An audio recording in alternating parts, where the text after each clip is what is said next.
Astrology, horoscopes. Oh, boy. It's one of those topics, isn't it? It really splits people right down the middle. It absolutely does. Yeah. I mean, you have the people who live by their charts, you know? They're checking their daily predictions. They won't travel because Mercury's in retrograde. Right. Their rising sign is basically gospel. Exactly. And then you've got the other camp. The eye rollers, the scientists and skeptics who just dismiss the whole thing as pseudoscience, a relic. For sure. And yet, despite all that skepticism, astrology is this huge cultural force. It seems to only be getting bigger. And that's the thing. Whether you buy into it or not, the fact that millions of people are engaging with this stuff every single day, that tells you something really interesting about, well, us, about human psychology. That persistence is why we wanted to do this deep dive into your source material. We're not here to, prove or disprove the cosmos. That's not the mission. No. Instead, we want to peel back the layers and ask, well, 3 core questions for you. Why is this ancient art still so popular in our digital age? What deeper needs are horoscopes actually satisfying? And the big one. Do these 12 zodiac signs really shape who we are? Exactly. Because if you've ever had a friend say, oh, I can't help it, I'm an Aries, to excuse something. All the time. Or, it was my chart's destiny. Then you know there's a really powerful narrative at work here. A very compelling one. So let's start right there with that narrative. Because on the surface, astrology seems, deceptively simple. It does. You've got 12 signs. They each get a list of traits, some flaws, who they're compatible with. It's a very neat and tidy little structure. It's the ultimate shortcut to understanding someone. It is. That whole structure, sun signs, moon signs, the 12 houses, it basically provides a map. But like you said, the simplicity is a bit of a Trojan horse. How so? Because what's really going on underneath that framework is one of the most fundamental human drivers there is. The desire to find meaning. We're always looking for patterns. Always. I mean, think about modern life. Yeah. It's just chaos, right? It's random. It's uncertain. We're in these high-stress jobs, relationships. We feel out of control, and there's no instruction manual. And when life is just this big mess of confusion, astrology sort of steps in and says, hey, there's a reason for this. There's a pattern. And it's all tied to these vast celestial mechanics that are way, way beyond your control. Which is why the sources call it a comforting narrative. Yeah. It provides a sense of direction when you feel totally drift. It gives you a framework, a way to interpret events that might otherwise just feel cruel or random. That cosmic explanation part is so key to the comfort, I think.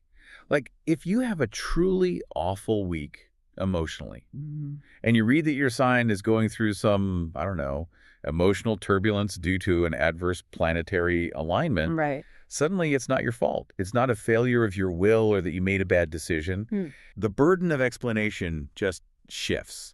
It goes from being your personal problem to just being the universe's schedule. And that act of externalizing is so reassuring when you're feeling uncertain. It gives you permission to just be in a bad mood. Yes. Without having to justify it on a purely personal level, it also gives you something else that's essential. Identity. Identity and belonging. We know humans are tribal. Astrology gives you an instant tribe. You're part of the global club of Scorpios. You want to be Aries. And that feeling of belonging translates directly into social dynamics. Yeah. The source highlights this idea that identifying with a sign becomes a social shortcut. Okay, walk us through that. How does that actually play out in a conversation? Well, let's say you meet someone new. You're trying to quickly explain who you are, what your main characteristics are. That takes a lot of time, a lot of vulnerability. Sure. But if you just say, oh, I'm such a Virgo, or you know how stubborn I am, I'm total Taurus. Okay. You're deploying a prepackaged explanation of your personality. Instantly. It's a compressed file. You don't have to give a long speech about your need for order or your tendency to, dig your heels in. It's just remarkably efficient. It speeds up the process of getting you, or at least it creates a shared framework for the conversation to happen in. Right. Even if the other person doesn't believe a word of it, they get the stereotype. They know the traits you're pointing to. Okay, so the narrative is powerful. It simplifies chaos. It provides identity. But this brings us to a really big question. The one where the academics and the devotees really start to clash. Here we go. If we look at the hard data, the research, what does it actually say? Is there any objective scientific proof that being born under a specific sign shapes your personality? Are Leos really more confident? Are Geminis actually more, flighty? That's the question. And this is where that comforting narrative just smacks right into a scientific wall.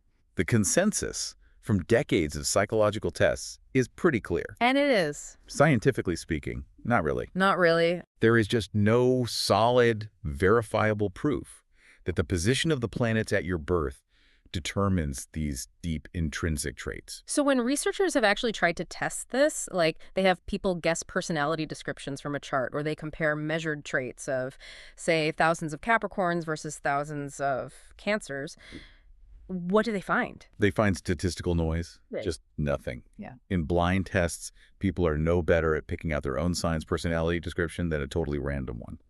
If the stars really did imprint personality, you'd see these huge clusters of traits lining up with birth months. And we just don't see that. We don't. The science seems pretty unambiguous. The cosmos doesn't seem to care if you're impulsive or introverted, so that leaves us with a really interesting puzzle. Right.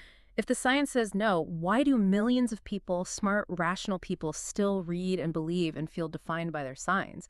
Why do people still act as if it does? That's the psychological twist.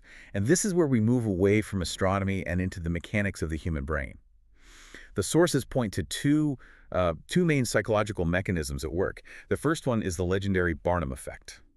P.T. Barnum, there's a sucker born every minute. Well, he gets the credit, but it was a psychologist, Bertram Forer, who really formalized it.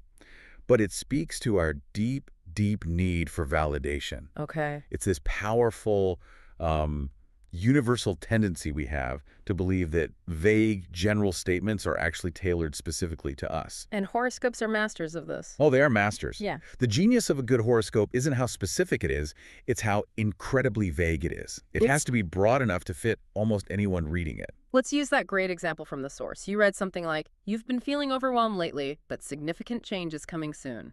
That statement is a masterpiece of psychological engineering. Because who hasn't felt overwhelmed? Exactly. And who isn't hoping for some positive change? Right.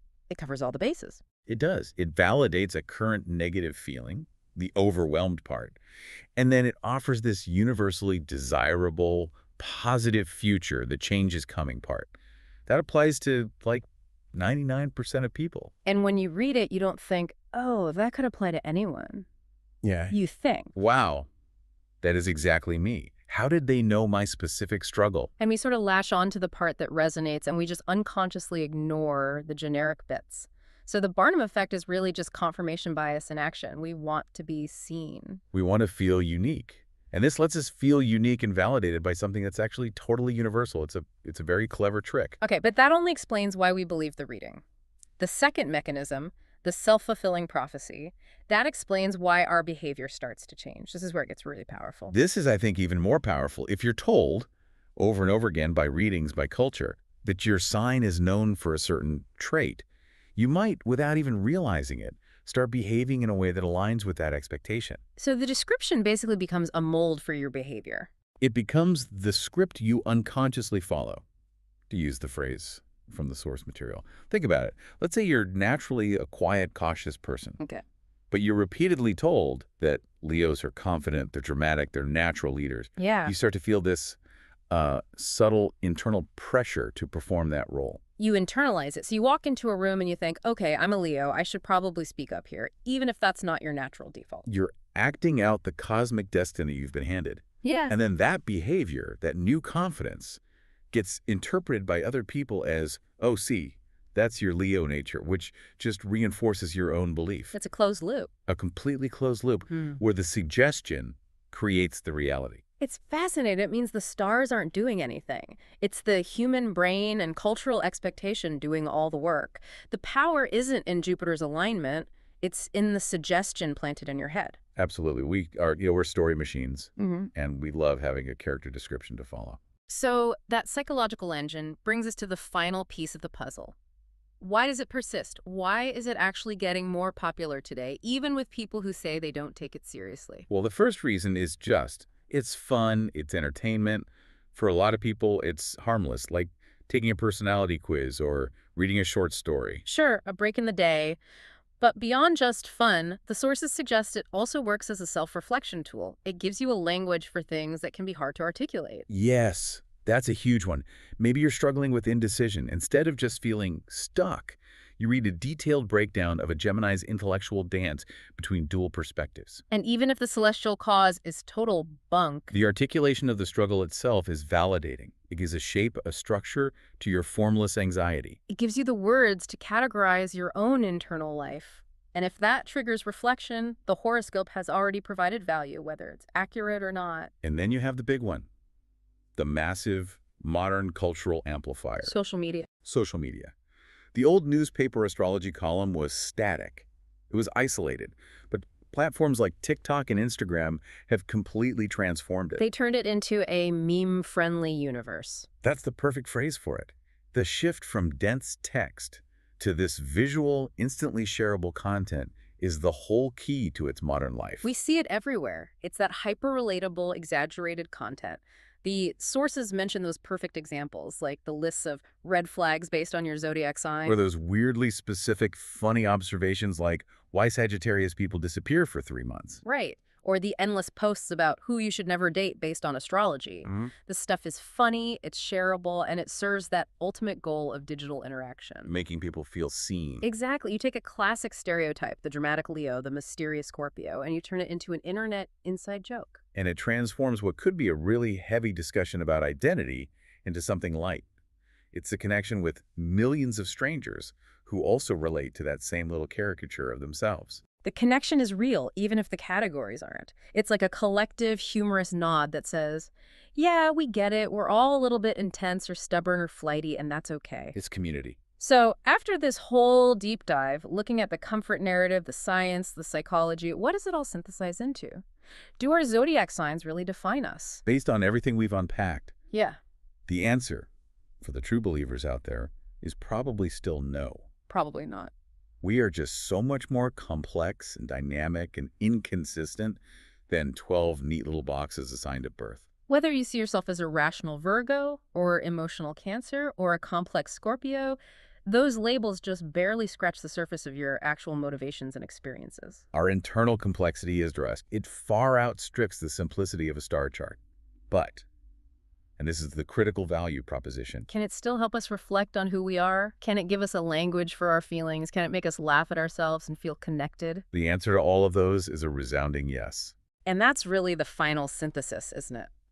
We shouldn't confuse the utility of the story with scientific fact. But that utility as a tool for self-inquiry and social bonding is completely undeniable. Which leaves us with a final thought for you to take away, and this comes straight from the perspective of the sources. While the hard science isn't there, and the facts might not align with your destiny, sometimes a little bit of cosmic storytelling That comforting narrative. is exactly what we need to make sense of this dizzying, random, and often overwhelming world. It gives us permission to be complex, flawed, and still somehow part of a universal pattern.